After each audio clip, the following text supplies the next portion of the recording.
L'IA, avec ses vastes capacités, promet de vous élever, tandis que vous, sages gens dévoués, guiderez cette force vers la bienveillance et l'excellence.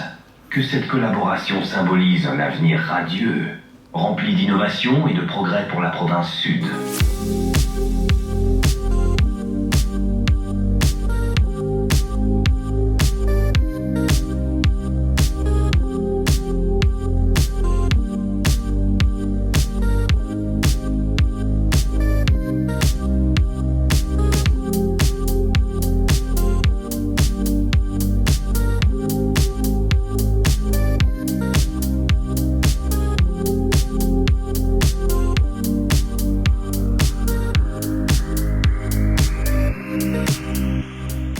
Je suis venue à la conférence pour en apprendre plus sur l'intelligence artificielle, comment ça fonctionne, quels sont les outils aujourd'hui qu'on peut utiliser, en tout cas à la province en tant qu'agent administratif pour nous aider dans notre travail au quotidien.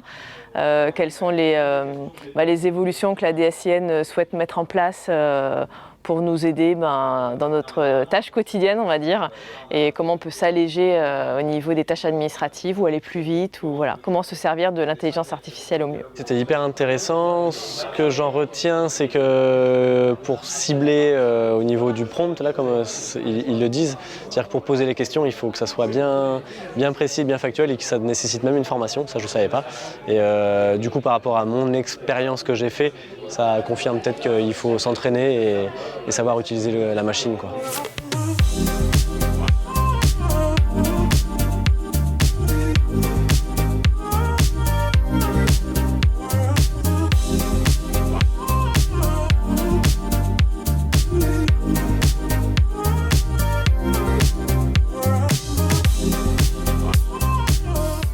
Clairement, la principale appréhension, je pense, au départ, ça va être la perte d'emploi. Et nous, ça nous concerne directement en étant la direction de l'emploi et du logement. Enfin, c'est clairement une appréhension qu'on peut avoir. Aujourd'hui, on voit bien que ça ne va pas révolutionner du jour au lendemain les emplois et les postes qu'on peut occuper, mais plus les apporter une plus-value dans un premier temps. Et puis, un nouveau mode, un changement dans le fonctionnement et dans la manière de gérer les informations, les données, un petit peu adapter nos postes et adapter notre manière de travailler tout simplement. L'intelligence artificielle est dans toutes les bouches et sur tous les médias. Donc forcément, ça répondait à des attentes de nos agents, de savoir quelles sont les possibilités et en quoi ils pourraient l'utiliser au quotidien dans leur métier. Le projet, c'est pas de supprimer des postes, mais c'est de supprimer les tâches à faible valeur ajoutée et de faire que les agents puissent être plus efficaces.